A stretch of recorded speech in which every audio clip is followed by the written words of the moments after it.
नमस्ते एभ्रिवान। म चाहिँ आज हजुरहरूलाई कतारको मेट्रोको सानो टुर देखाउँदैछु है हजुरहरूलाई।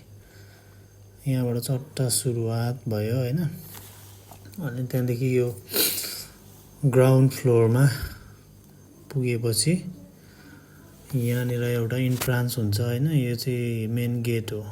यसमा चाहिँ आफ्नो कार्डले पञ्च गरेपछि 2 रियल काट्छ, त्यसले दिनभरिलाई भइहाल्छ होइन। यो जे होस् मेट्रो सिस्टम भनेको धेरै राम्रो सिस्टम हो। हाम्रो देशमा पनि यो टाइपको एउटा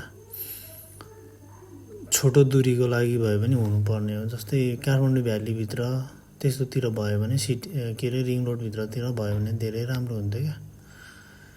झट्टै मेरो चाहिँ अब मेट्रो पनि आयो है, 2 मिनट छ। अब चाहिँ मेट्रो पनि आइपुग्यो। यस्तै छ है, यो फ्यामिलीमा चाहिँ चढ्नु हुँदैन, चढ्नु मिल्दैन। अब फ्यामिली हुँदा मात्रै हो, नभए यहाँ स्ट्यान्डर्ड भन्ने हुन्छ त्यसमा चाहिँ चढ्ने हो। Thank you for watching.